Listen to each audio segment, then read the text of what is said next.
एक बार की बात है। एक गांव में एक लड़का रहता था। वो लड़का पढ़ाई में बहुत होशियार था, लेकिन उसकी पढ़ाई नहीं हो पाती थी क्योंकि वो लड़का अपना घर भी चलाया करता था। वो रोज़ अपने खेत में जाता, दिन भर वहाँ काम करता और शाम को घर वापस आकर वो थोड़ी बहुत पढ़ाई कर लिया करता था।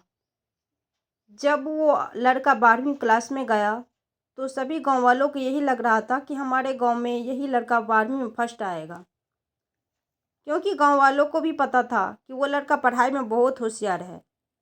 तो 12वीं का एग्ज़ाम आया, लड़के ने एग्ज़ाम दिया और जब 12वीं का रिजल्ट आया तो वो लड़का किसी कारण से एक सब्जेक्ट में फेल हो गया।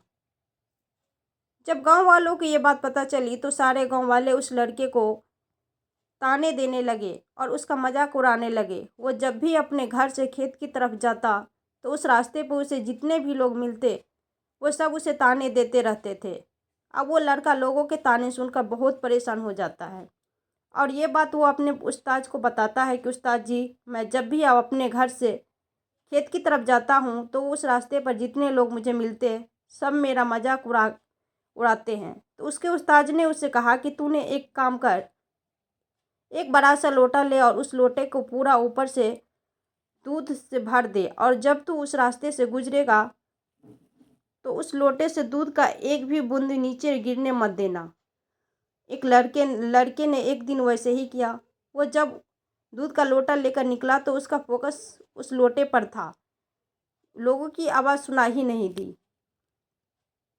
वो इतने ध्यान से उस लोटे को लेकर चल रहा था कि उस लोटे से बूंद का एक भी कतरा नीचे न गिरे। इसकी वजह से उसे लोगों की ताने की आवाज़ सुनाई ही नहीं दी। तो इस कहानी से हमें ये सीख मिलती है कि अपने काम पे इतना ढल जाओ, इतना फोकस अपने काम पर लगा दो कि बाकी की चीज़ों का आप पर कोई असर ही न करे। लोगों की आवाज़ें, लोगों के ताने आपको सुना ही न दे।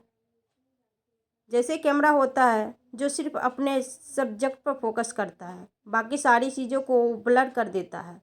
तो बस आपको भी उसी तरह अपने काम पर, अपने टारगेट पर फोकस करना है।